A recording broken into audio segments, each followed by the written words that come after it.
Just starting with these new proposed powers for the police to deal with what the Home Secretary calls repeat protests. Do you think that will be welcomed by the police? Well, good morning, Lewis. What I heard overnight, the original reporting was that police were going to be given the power to ban protests, and that would have caused me a great deal of heartache. And I'm sure every chief in the country doesn't want to be politicised in that way. Giving them extra powers on Section 12 and 14, as Natasha said, to make the law clearer about disruption is probably a very good thing, certainly for the Commissioner of London. I mean, London is the epicentre of protest.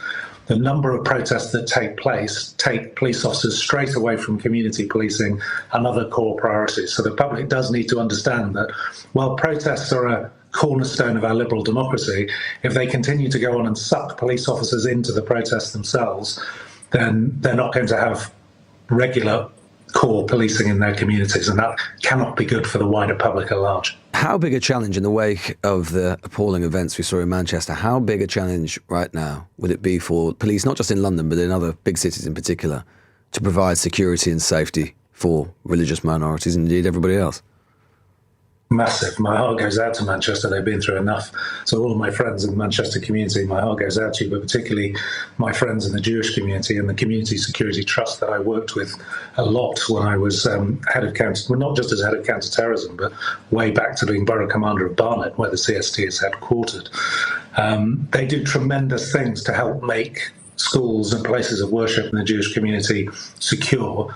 But of course, at times like this, with a heightened threat level, you do need extra security, and that is generally high visibility police patrols, even armed patrols. That is a very rare resource in policing in this country. Thank God, that we don't all have to be armed. But that is a very rare resource, and all chief constables who have major Jewish and major Muslim communities will be seeking to protect them with high visibility policing, again taking policing away from core priorities that the public want to see. But at this time, it's an incredibly important thing to do. They'll be taking it very seriously. It will be directed by counter-terrorism policing and the ongoing threat review on a daily basis. So yes, it's a struggle, it's a real strain, but of course there can be no greater priority than keeping your citizens safe. What do you make of the accusation that we've seen, including from leading politicians, that there is a link between the rise in violence that we're seeing, particularly towards Jewish people, and the protests that we've seen over the past couple of years? What some people describe as, and others vehemently disagree, but some politicians, very senior politicians, have called hate marches. Yeah, I mean, it's precisely that kind of language that is leading us down the path of polarisation that we're currently on. I mean, you'd argue that we're already there, of course. I mean, we have seen geopolitical events have affected the safety of the United Kingdom for as long as we can remember, but certainly back to 9/11, Afghanistan, Iraq, the causes of 7/7.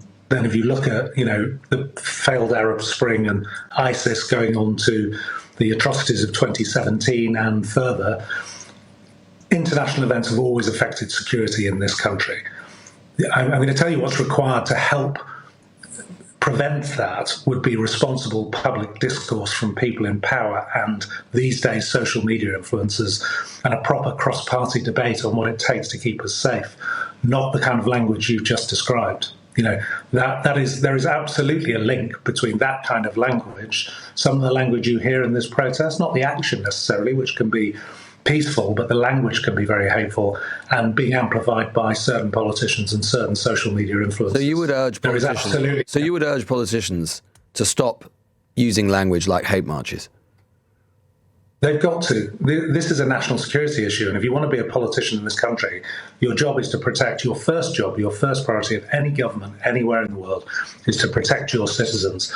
And that requires a cross-party debate on this issue where people come together to protect those citizens, not one in which people are scoring points off each other and raising the tension. And I don't know if you've seen, Neil, today, the proposals we're hearing about from the Conservatives to set up a sort of ICE-type organisation which would deport 150,000 people a year. Talk about using facial recognition technology. Do you think that would make the police nervous?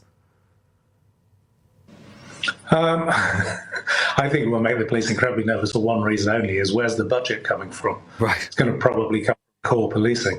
So, it will be a pseudo police force probably not with the right training and powers. We've seen a lot about policing, particularly in London over the last week, that would make people, I think probably good.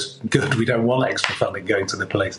But actually, they are the best trained to deal with these things. But that proposal, compared to, when I look at what's happened in America and I look at that proposal, that is a slippery road down to a police state.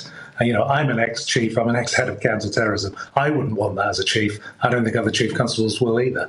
And just finally, since you mention it, the BBC Panorama reporting that we saw at Charing Cross Police Station, again finding itself at the centre of controversy, the racism, the misogyny that we heard from the undercover reporting from the police officers. What was your reaction to that? And does that vindicate, in your view, what Louise Casey said, Dame Louise Casey said in her review of the Metropolitan Police, where she said it was institutionally all of those things? Yes, of course it does. I was a huge supporter of Louise Casey. She's a friend of mine. And I was interviewed and helped her in a critical assessment of a report before she published it. I mean, that is exactly the problem, not just in London, not just in Charing Cross, but with policing today. It has institutional issues. Mark Rowley, the commissioner, calls them systemic. He's using a different word for the same problem, which is this is an organisational problem in policing. It's not unique to Charing Cross. Charing Cross is well over 2,500 staff in Area West in London.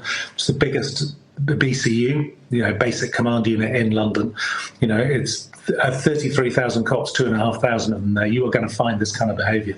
But you're going to find it across policing and in every station unless something is done about it. Now, Mark Rowley is doing more than any other commissioner since the 1970s, but it's clearly not enough. And I think one of the fundamental mistakes he made was not using the word institutional. There are a lot of people outside policing, particularly ex-colleagues of mine and people inside that I mentor, brown and black, and women who are saying, without that acknowledgement, nobody takes the action you're taking seriously, and that stops people coming forward. So I think it was a problem not using the language that Louise Casey used.